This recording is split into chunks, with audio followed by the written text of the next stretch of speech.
Star, and I am helping my friend Susan spread the word about her exceptional exit plan. Monday, October 14th, 2019. The great de-Meganing of my house has begun.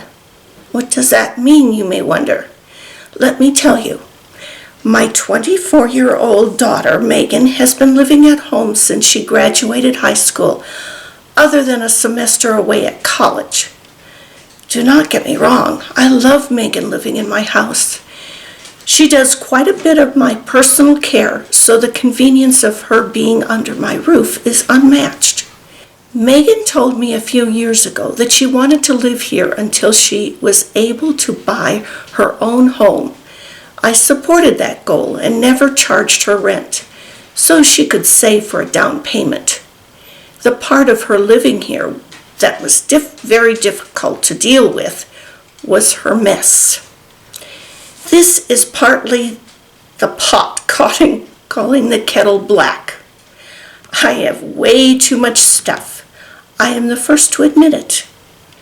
A lot of my problem is the garage sale trap.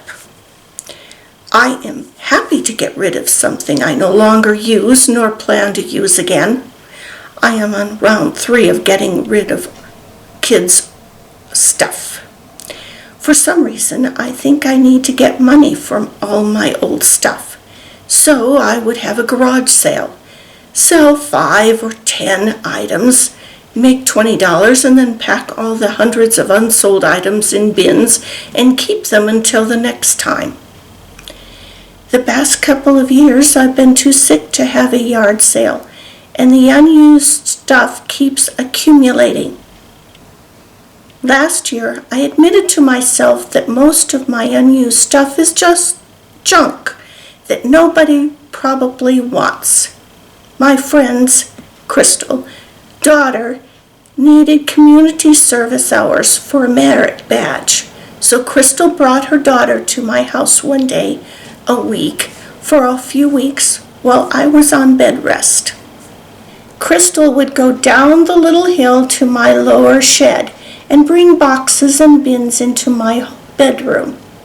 Her daughter would show me all the items individually for me to decide whether I was keeping them or donating them. Crystal would then repack the items and take them to a charity her daughter's troop was collecting items for. Using this method, we cleaned out about 80% of the contents of the shed and donated about 80% of those items. My sister came from Missouri at the beginning of the summer, and we got the rest of the items out of the shed.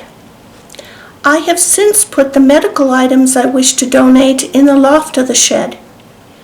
I do not know where to donate them yet, so the items will be used and not tossed because no one at the thrift store knows what the items are for. In July, I also put in 2 boxes of Megan's stuff, a mini refrigerator, and a fan that she was not using, as I started moving her excess items to the shed in anticipation of her moving out sometime in the next year or 2. At the end of July, Megan went under contract to purchase a house, so I quit trying to get her clutter out of my clutter. It is now the middle of October, and Megan has been too busy to move very much of her stuff, so I have started packing it up today.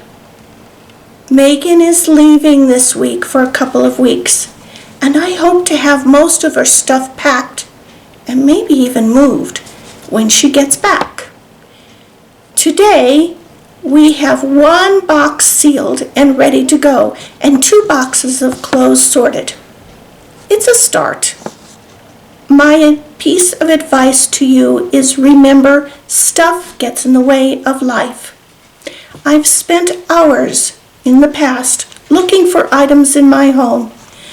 I am going to spend a lot more hours clearing my clutter now. However I can clear it, with help from friends. while my family is at work and school. I will not be leaving my family any money when I die. I can give them back the hours they would have spent dealing with my mess.